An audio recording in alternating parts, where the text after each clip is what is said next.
Assalamualaikum warahmatullahi wabarakatuh. Di sini saya sebagai moderator dari podcast akan membawakan podcast ini dengan bertemakan teori belajar behavioristik. Sebelum itu, untuk bintang tamu silakan memperkenalkan diri terlebih dahulu. Oke, perkenalkan. Nama saya Saudara NIM 24050534083 dan rekan saya.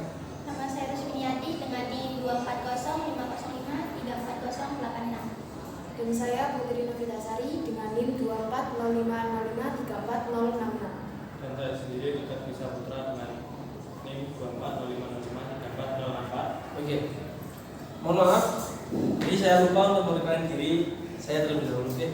Perkenalkan, nama saya Muhammad Aditya Firmansyah, bisa dipanggil Aditya dengan NIM 24050534076. Oke, di sini untuk temanya kan tadi tentang teori belajar behaviorisme atau behavioristik. Oke, untuk pertanyaan pertama, apa sih pendapat kalian atau pengertian menurut kalian tentang teori belajar behaviorisme? Mungkin dari Mas Bimayu dulu. Kalau menurut saya, teori belajar behaviorisme itu adalah seperti kita itu melihat murid dari perilakunya yang baik ataupun buruk. Nah, maka diterapkanlah teori belajar behaviorisme itu. Oke,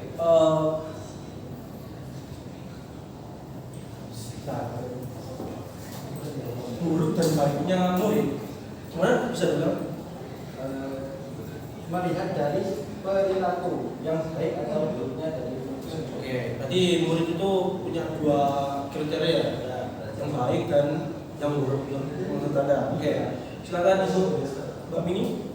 Kalau menurut saya, teori behavioristik itu berfokus pada hubungan antara stimulus dan respon, serta bagaimana pengalaman atau penguatan yang dapat mempengaruhi perilaku seseorang.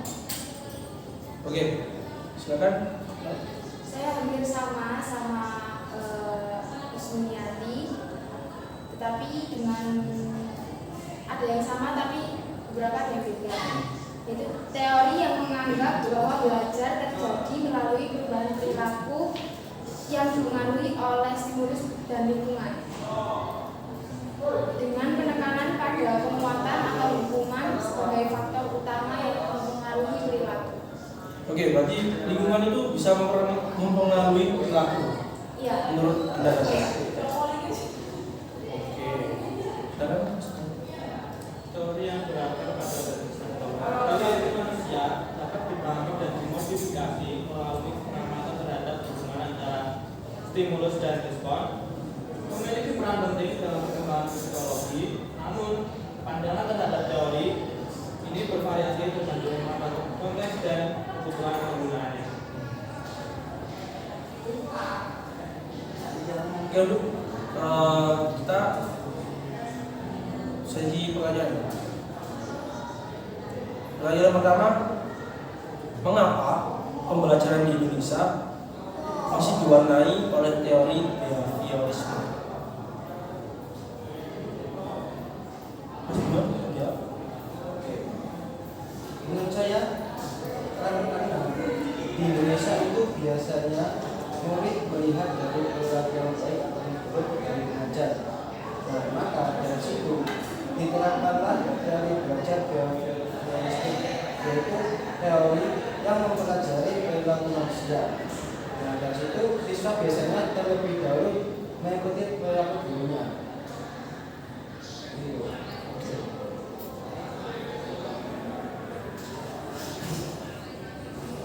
Apakah ada Anda?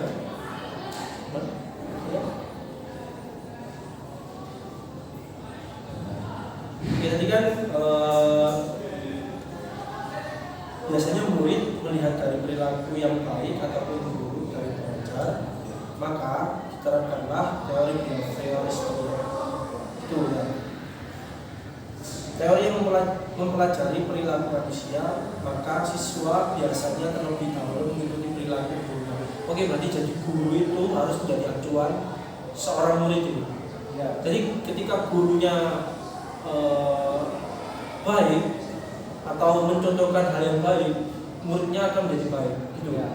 Ya, karena teori behavioristik itu mengikuti respon stimulus, maka dari itu teori ini itu mengikuti tingkah laku dari pengajar terlebih dahulu. Ini maksudnya itu. Oke, lanjut ke pertanyaan selanjutnya. Apakah teori pembelajaran behavioristik bisa diterapkan di Indonesia? Sebenarnya penerapan teori behavioristik itu sudah diterapkan di Indonesia.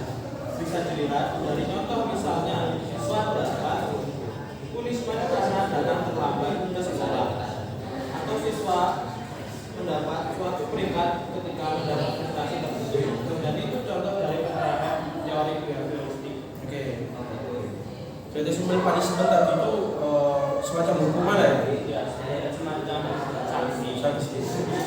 Dari pertemuan satu dan ketiga. Oke. Dan sebuah reward untuk anak yang mempunyai peringkat 1, 2, 3 ini seperti reward. Karena itu bisa semakin semangat lagi untuk dalam meraih hasil yang lebih bagus. Oke, mohon maaf. Apakah yang bisa mendapatkan training itu cuma anak yang mendapatkan training aja? Tidak. Justru semuanya bisa. Cuma harus dengan hasil yang baik. Oke. Bisa kasih contoh mungkin? Jadi lagi seperti anak yang mendapatkan yang satu. Tidak ada. Dia sudah belajar dari awal semester sampai akhir semester, belajar dengan sungguh untuk mendapatkan hasil tersebut. Maka hasil kerja itulah yang harus didapatkan di luar. Nah, oke. Tapi gimana kalau contoh nih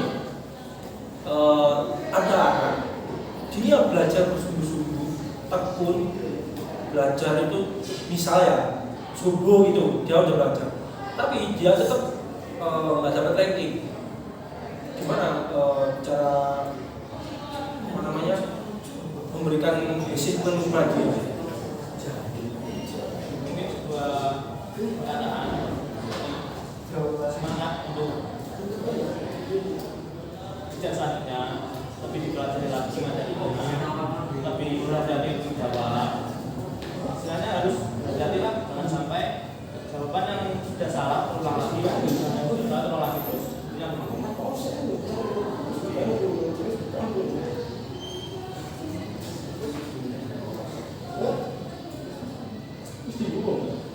Oke, lanjut. Pertanyaan berikutnya.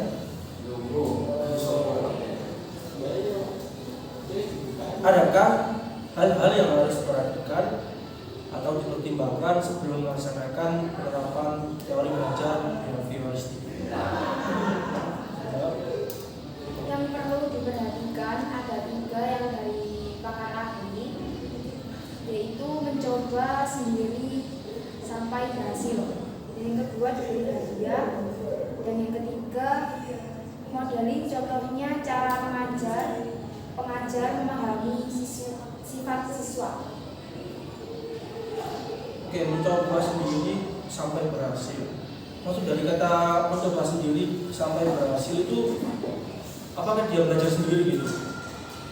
Ya nggak harus belajar sendiri, mungkin dia tanya kepada yang bisa, jadinya dia belajar sendiri juga. Terus intinya itu dia dapat faktor yang baik dari luar, terus dia bisa melakukan. Terus beri hadiah yang sama lah ya, Ya, kayak achievement kita ini. Oke, modeling juga sama. Jadi guru harus mencontohkan hal yang baik gitu. Oke, lanjut yang berikutnya.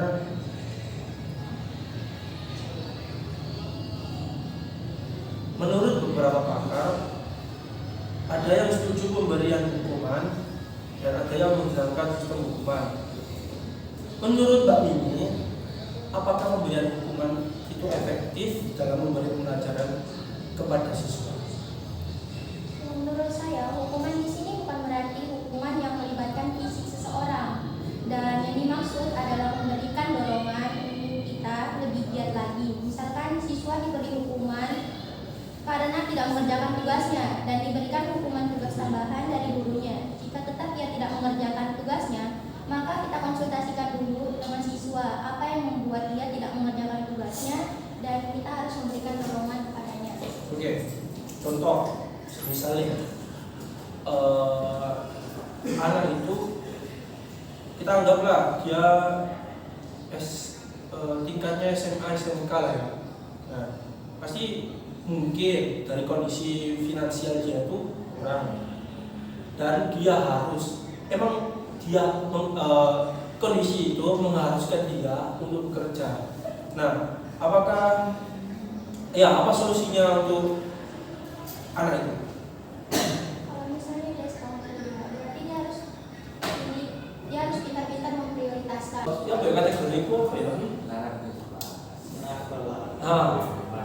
Finansialku, kondisi itu mengharuskanku untuk bekerja. Jadi kalau aku nggak bekerja, pasti tidak bisa menghidupi keluarga aku lain. Makanku nggak bisa kalau nggak bekerja. Nah, itu gimana untuk solusi tersebut? Kalau tadi mengacu pada memberikan dorongan untuk bisa lebih giat lagi. Dia harus bisa membagi waktu, dia harus membagi manajemen waktunya yang efektif. Misalnya dia mengatur jadwal belajarnya yang fleksibel agar tidak bertabrakan sama jadwal kerjanya. Terus jika anak itu misalnya diberi tugas pulang sekolah, usahakan dia harus mengerjakan tugasnya sebelum dia pergi bekerja. Lalu dia harus mengurangi beban pekerjaannya di rumah. Jika memungkinkan, coba untuk berbagi atau mengurangi sebagian tugas rumah agar anak itu tidak merasa terbebani. Oke, kalau semisal hukuman karena tidak mengerjakan tugasnya kan ya, dan diberikan hukuman tugas tambahan dan misal karena dia tidak paham apa yang disampaikan oleh gurunya tadi. Misal contoh matematika lah. Wah, ini gak bisa matriks dong. Gimana bicara kerjanya? Orang aku nggak bisa. Gimana ya? Solusinya diminta bantu kepada temannya yang sudah mengerti atau yang sudah lebih memahami materi yang diberikan gurunya.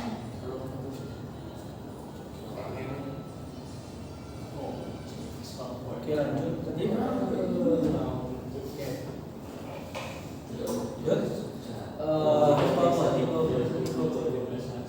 bagaimana menurut kalian sebagai guru nih, pandangan kalian sebagai guru,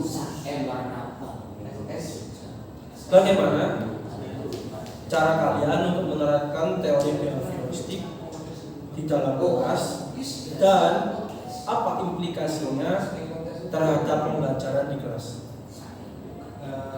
Menurut saya sebagai guru itu kita yang utama itu menentukan tujuan pembelajaran. Nah, jadi itu guru itu harus memahami tujuan pembelajaran yang akan dicapai dengan berdasarkan strategi pembelajaran siswa. Bisa hari Senin kita jadwal jam kita matematika dan bisa. Nah, yang lain itu dengan cara memberikan hadiah. Nah, guru itu memberikan hadiah atau ujian kepada siswa yang berhasil mencapai target belajar tertentu. Bisa guru memberi pertanyaan, yang bisa memberi tersebut diberi misal seperti jajan atau dan lain. Jadi kalau seorang guru melemparkan pertanyaan dan orang itu bisa menjawab, maka respon yang diberikan guru harus positif ya. Seperti memberikan tadi mulai jajan close termasuk kan. Oke.